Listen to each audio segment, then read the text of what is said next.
Hello, good afternoon everyone.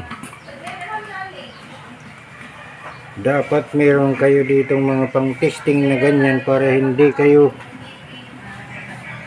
mahihirapang maghanap ng trouble at hindi naman magagastusan yung mga nagpapaayos ng motor. Dapat meron kayong ganito. Ipakikita ko sa inyo yung koneksyon. Tingnan nyo yung koneksyon niya na. Ito yung pulser.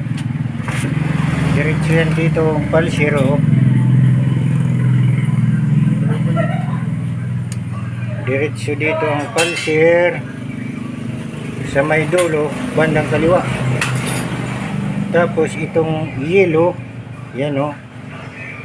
Yung yellow wire na yan, yan papunta yan dito sa may ignition coil.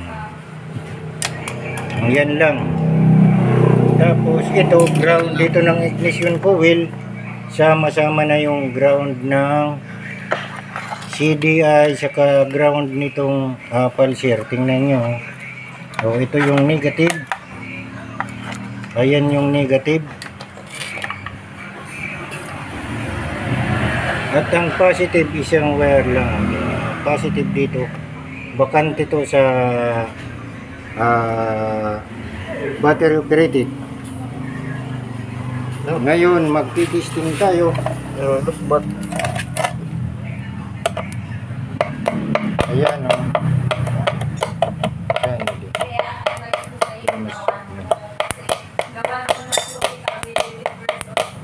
Tingnan mo mabuti. Ang layo niya, no?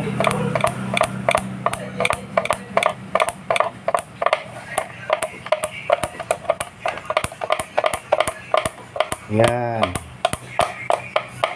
Napakalakas ng kuryente. Tingnan nyo naman kung gaano kabangis yan. Yan. Kaya huwag kayong maniniwala na malaki nito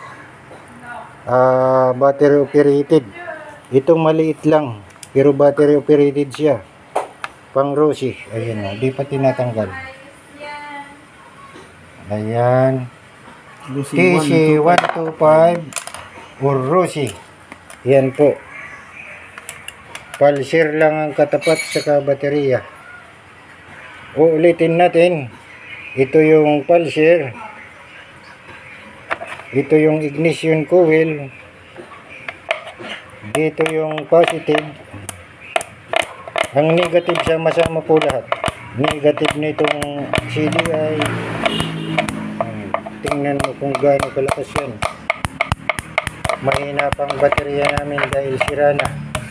6 na taon na yan. Gaano kalayo ang lakas.